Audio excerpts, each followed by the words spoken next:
このコンテンツでは僕はインタラクション、つまりボタンやアニメーションの表現を行いました。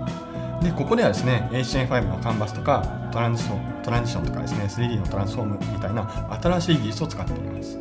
でこのコンテンツの一つの見どころとしてプラグインを一切使っていないというところがあります。でマイクロソフトはですね Windows 8のインターネットエクスプローラーからですねプラグインを全て外すっていう決断を行いました。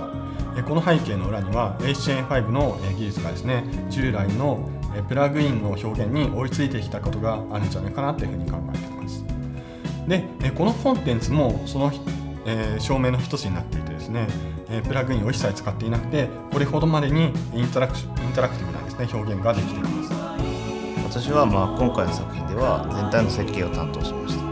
この作品では HTML5 周辺の新しい技術を多く取り入れています。でこういった技術はブラウザの新しい技術を使って作っているわけですけども、実際のところそういった HTML5 の技術は、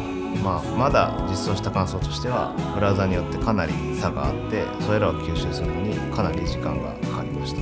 思いのようなバグがあったりなどといったことですね。でしかしそういった表現が今までは外部のアプリケーションやプラグインなどを利用しないと作ることができなかったので、そういったものが標準技術だけでできるようになったことは、非常にこれからの Web の可能性を広げるものかなと感じました。他は実装で大きくぶつかったのはパフォーマンスの問題というのがありました。そういったいろいろなことができるようになったんですけれども、その分ブラウザにかかる処理も増えるわけで、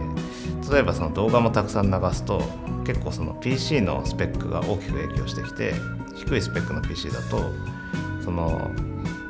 快適に表現できないといったことがかなりありました。そういったこともいろいろあるんですけれども、これからの Web は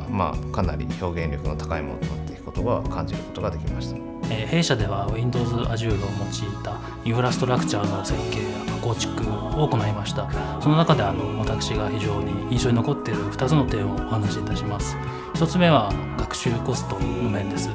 今回私は ASP も Visual Studio も Azure もですね初めて利用したのですが、その中で非常に学習コストが低いという印象を強く受けました。2つ目は PaaS という仕組みならではの新しさの部分です。普段私が利用している Web サービスを構築するときはですね、ネットワーク、ロードバランサー、Web サーバー、Web アプリケーションとレイヤーがいくつもあるのですが、Azure ではそれら全てを一緒になっておりまして、それぞれを意識することなく構築することができました。Azure では、